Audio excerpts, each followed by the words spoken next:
কয়েনের এপিট আর ওপিট, মাকু আর সেকু। এখন বাঘের পিঠে চড়েছে মমতা ব্যানার্জি। তিনি যখন 19 সালে তদানীন্তন কেন্দ্রীয় রাষ্ট্রমন্ত্রী, আজকে তৃণমূলের মন্ত্রী বাবুল সুপ্রিয় যখন অ্যাটাক হন, তখন জগদীপ ধনখড়জি আজকের রাষ্ট্রপতি, উপরাষ্ট্রপতি, তখন রাজ্যপাল, তাকে কেন্দ্রীয় বাহিনী নিয়ে গিয়ে উদ্ধার করতে হয়। ওইখান থেকে তো চাষ করেছেন। তারপরে যখন নদিয়ার ওই বাচ্চা ছেলেটিকে র্যাগিং করে এই মাকুরা মারে, খুন করে, আমরা যুব মোর্চার প্রোগ্রামে গেছিলাম, ফেরার সময় সরাসরি অ্যাটাক এই কারণে আমরা নাকি হিন্দুত্ববাদী, আমরা নাকি র্যাডিক্যাল ফোর্স, হিন্দু মৌলবাদী ফোর্স, আমরা নাকি একদম মানে হিন্দু জঙ্গি।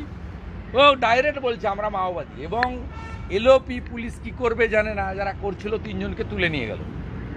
ওখানে তন্ময় বলে একটা প্রফেসর আছে, ও এই সেকু মাকু, সামিরুল আছে, এরা সব এই সেকু মাকুদের সঙ্গে মমতা ব্যানার্জির লিয়াজো করেন। মমতা ব্যানার্জি ফোন করে বললেন এবং বিনীত গোয়েল রাত্রিবেলা ছেড়ে দিল। শুভেন্দুবাবু, যারা আক্রমণ অবাক হবেন, আমার এফআইআর কে ইমপ্লিমেন্ট না করে আমার বিরুদ্ধে হাইকোর্টে গিয়ে ঘুরেছিলেন ওসি যাদবপুর। অতএব সৃষ্টি করেছেন, বুঝুন, আমরা এই দুটোকেই তুলে ফেলব। তথাকথিত সেকুলার মুসলিম লীগ 2 মমতা ব্যানার্জি আর এই মাকু টুকড়ে টুকড়ে গ্যাং, এ আজাদি ঝুটা হয়, স্বাধীনতা দিবস পালন করে না, প্রজাতন্ত্র দিবস পালন করে না, জাতীয় সঙ্গীত গায় না। বললাম তো, পৃথিবীটা গোল আর আমরা হিন্দু ধর্মে বিশ্বাস করি, সব হয়ে যায় এই হিসাব।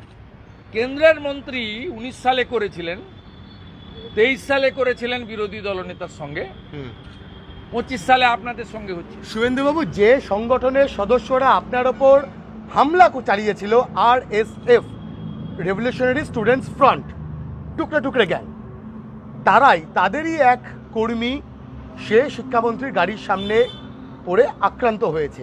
এই RSF, এটা কি আদৌ কোনো ছাত্র সংগঠন? এদের নিষিদ্ধ কি করা উচিত? ভারত বিরোধী সংগঠন আর তৃণমূলের সঙ্গে আছে। এরা বিধানসভা ভোট 26 আসছে, এই লোকগুলোকে দেখবেন, এরা বলবে নো ভোট টু মোদিজি, নো ভোট টু বিজেপি। আপনি বিরাট অভিযোগ করছেন তৃণমূলের সঙ্গে RSF। আরে এরা বরাবর করে। 19 সালের ভোটে দেখুন এই গ্যাং ক্যাম্পেইন করেছে, 21-এর ভোটে করেছে, 24-এর ভোটে করেছে। ওরা কাকে ভোট দেবে বলবে না, একটা লাইন শুধু বলবে নো ভোট টু মোদিজি, নো ভোট টু বিজেপি। শুভেন্দুবাবু, আপনার আমার সাধারণ মানুষের ট্যাক্সের টাকায় যাদবপুর বিশ্ববিদ্যালয় ক্যাম্পাসে পড়ে এই মাওবাদীরা, দেশদ্রোহীরা, টুকরে টুকরে গ্যাংয়ের সদস্যরা আর কতদিন বেঁচে থাকবে? কেন যাদবপুর বিশ্ববিদ্যালয় ক্যাম্পাস বন্ধ হবে না? বাংলার মানুষ প্রশ্ন করছেন। মমতা ব্যানার্জি যতদিন থাকবে ততদিন বেঁচে থাকবে।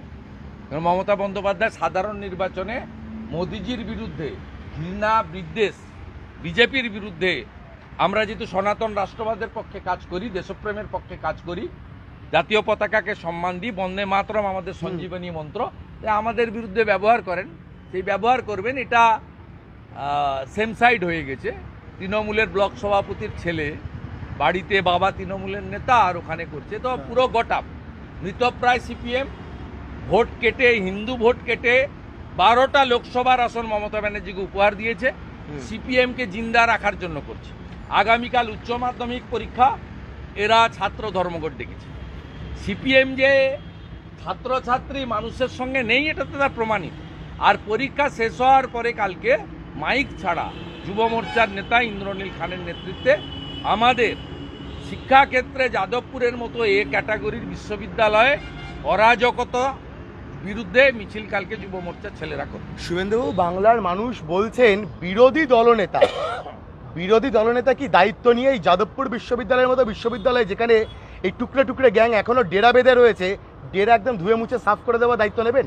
পুলিশটাকে লাগবে, জনগণ পুলিশটাকে বিজেপির হাতে দিয়ে দিক। আলিগড় মুসলিম ইউনিভার্সিটিও সোজা হয়ে গেছে, জেএনইউ অনেকটা সোজা হয়ে গেছে। এটা করতেও বেশিক্ষণ লাগবে না। যোগীজির ফর্মুলাতে, হেমন্ত বিশ্ব শর্মার ফর্মুলাতে অ্যাপ্লাই হবে?